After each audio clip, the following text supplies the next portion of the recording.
Hello, my loves, and welcome to Chapter 6 of Insignificant Events of the Life of a Cactus, pages 31 through 38. Why is your whole lunch in here? Mom asked as she rummaged through my school bag. She narrowed her eyes at me, gripping the bag like it was evidence in a murder trial. Didn't you eat anything? Yeah, I had ice cream over in the soda shop. I opened the fridge with my chin and shoulder, pulling on the special strap Dad had installed. Opened the produce drawer with my foot and lifted out a small bag of carrots. I could feel Mom's frown on my back. You're going to have to eat it in front of the other kids at some point, Avon. I know. I just wasn't hungry today. Are you embarrassed, honey? She asked. I could hear the sadness in her voice. It was my first day, Mom. I just felt nervous, so I didn't have any appetite. Well, I hope that's all it was, she said, because you have nothing to feel embarrassed about. I know that. I shut the fridge and turned around. You want to hear something weird? Always.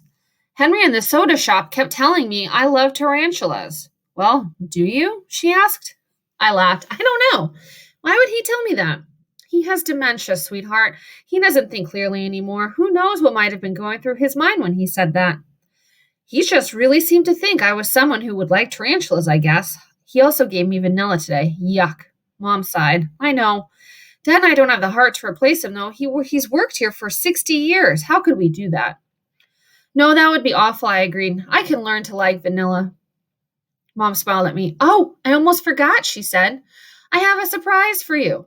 I followed her down the short hallway to my room, carrying my bag of baby carrots between my chin and shoulder.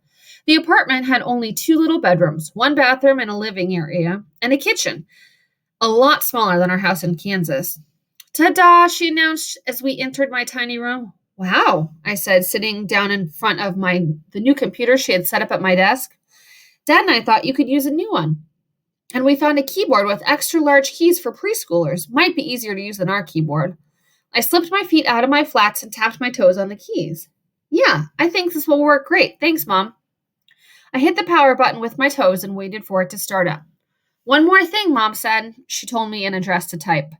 Your own blog, she cried. I stared at the page. Cool. Dad set it up for you. We know you love to read Emily and Brittany's blogs, so we thought you should have one too. It might be a good way for them to keep up on everything that's going on with you here. What should I blog about? What do Emily and Brittany blog about? Brittany mostly blogs about fantasy books, and Emily is trying to be a restaurant critic. Mom smiled. Why don't you blog about soccer? That reminds me. Did you find out when tryouts are? Not until spring, unfortunately. I kind of hoped they would have soccer in the fall. That stinks, Mom said. Well, you and Dad will just have to keep practicing together until then. Dad had already set up the new goal in the rodeo era arena, and we had gone out there together early one morning before the sun could cook us.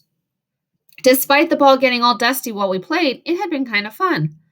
Yeah, I said. Yeah, we will. Dad had enrolled me in soccer when I was in 2nd grade. Prior to that, our attempts at several dad activities had mostly ended in failure, or worse, disaster. The time he tried to teach me how to fish immediately comes to mind. Think fishing hooks and toes and ears and everywhere except a fish's mouth. Then there's the time he took me camping. The whole trip stunk. No showers, no soft mattresses, smell like campfire, no TV. I know you were thinking I was going to say it stunk for reasons that had nothing to do with me not having arms. Nope, it stunk because I hate camping. When Dad decided he just had to teach me a sport, he would die from never having any sort of bonding activity with me beyond watching old episodes of The Lone Ranger and eating chili together. Soccer was the obvious choice. I have had nightmares about trying out for other sports at school. Usually they involve people throwing various balls at me. Footballs, baseballs, basketballs, take your pick. And those balls hitting me in the head or face while everyone in school watches. Not pretty. Soccer, though, that's a sport I can manage. Mom let out a big sigh. Now I've got to get over to that stupid gold mine and talk to Bob, she said his name with a sneer. You know, he actually smacked a gold pan out of a 4-year-old's hand today because he kept picking the quartz out instead of the gold.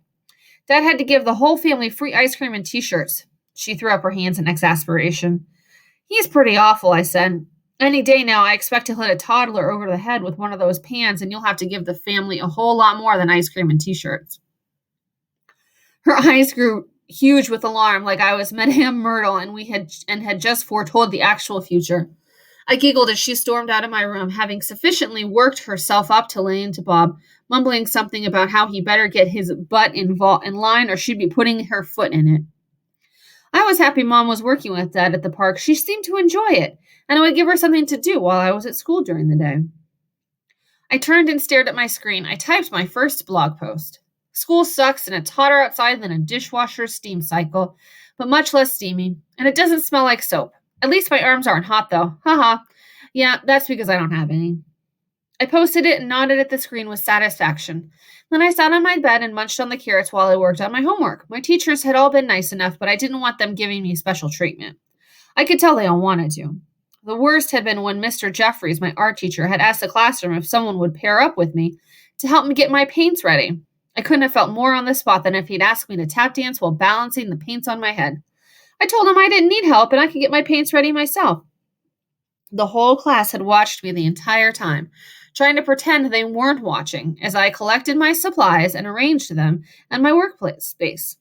It took me at least twice as long as most people to do things like that, and yet I still managed to be the very first person in the room to have all my paints ready.